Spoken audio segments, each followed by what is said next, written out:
కాకినాడ జిల్లా పిఠాపురం నియోజకవర్గం పుప్పాడ పరిసర ప్రాంతాల్లో కోతకు గురైన సుమారు 150 కుటుంబాలకు కేటీసీ విద్యాసంస్థ ద్వారా నిత్యావసర సరుకులను అందించడం జరిగింది.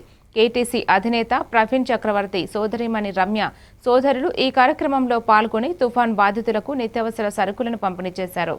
ఈ సందర్భంగా రమ్య మాట్లాడుతూ కేటీసీ విద్యాసంస్థ ద్వారా మొంతా తుఫాన్ వల్ల నష్టపోయిన వరద బాధితులకు మా వంతు సహకారంగా వారికి నిత్యావసర ఆపదలో ఉన్న మా సంస్థ ద్వారా వారికి అండగా ఉండడానికి వారిని అన్ని విధాల ఆదుకోవడం జరుగుతుందని అన్నారు.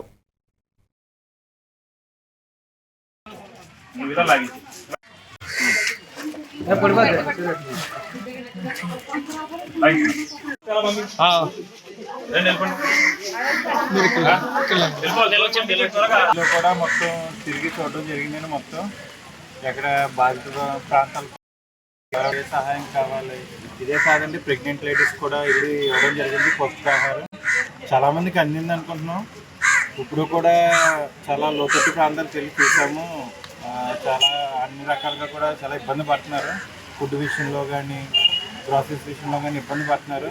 సో కేటీసీ స్కూల్ నుండి మేము మా వంతు సాయం అందరికీ చేయాలని మేము మార్నింగ్ నుండి కూడా వచ్చి మొత్తం తిరిగి ఆ బాధిత ప్రాంతాలన్నీ తిరిగి వచ్చాము. చాలామందికి సహాయం చేశాము. ఈ విధంగా ఇంకా ముందుకు వెళ్ళాలని కోరుతున్నాము. సార్ ఇప్పుడు సుమారు ఎంతమందికి ఇచ్చారు సార్? ఇప్పుడు మీరు ఆల్రెడీ సూర్యుడుపేట ఇవన్నీ తిరిగారు కదా సార్, ఆ ఇల్లులు పడుకుని మొత్తాన్ని చూశారు కదా సార్. సుమారు ఇప్పుడు మీరు ఎంతమందికి సాయం చేశారు సార్? 150 వరకు చేశాను. 150 మందికి ఇవ్వడం జరిగింది.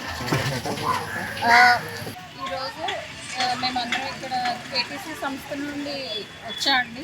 తుఫాను బాధితులకి మా తరఫున కొన్ని గ్రోసరీస్, రైస్, వెజిటేబుల్స్ ఇద్దామని నిర్ణయించుకుని ఆ తుఫానులో ఎఫెక్ట్ అయిన ప్రతి ఫ్యామిలీకి మా తరఫున సహాయం చేయడానికి మా కేటీసీ సంస్థ ద్వారా ఈరోజు వచ్చి సుమారుగా ఒక 150 మందికి ఇవ్వడం జరిగింది.